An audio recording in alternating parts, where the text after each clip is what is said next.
Испокон веков человек создавал культы, поклоняясь животным, стихиям, идолам. Знаете ли вы, что есть даже те, кто поклоняется настоящим самолетам?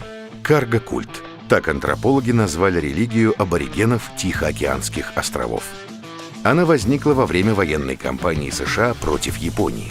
Армия США размещала в Тихом океане базы военно-воздушных сил. Транспортные самолеты регулярно доставляли на острова грузы с оружием, одеждой и продуктами для обеспечения этих баз. Часть грузов оказывалась в руках местных жителей, и это коренным образом изменило их жизнь. Островитяне неожиданно получили удобную и прочную одежду, консервы, палатки и прочие полезные вещи, которые они раньше не могли себе даже вообразить. Настоящие небесные дары.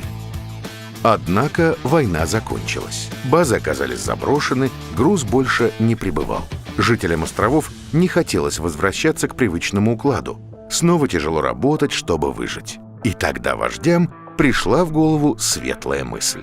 Нужно вернуть милость богов самолетов, а для получения даров повторять те же действия, которые совершали американские военнослужащие. С тех пор аборигены вырубают просеки, имитируя взлетно-посадочные полосы. По ночам разводят вдоль них сигнальные костры. Из пальмы соломы строят самолеты в натуральную величину, аэропорты, радиовышки.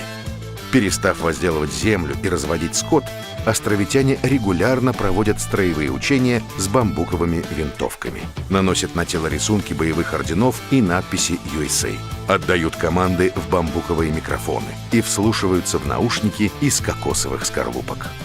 И несмотря на то, что груз давно уже не прилетает, они в ритуальном усердии упорно продолжают маршировать в ожидании самолетов, которые принесут им чудесные дары неба.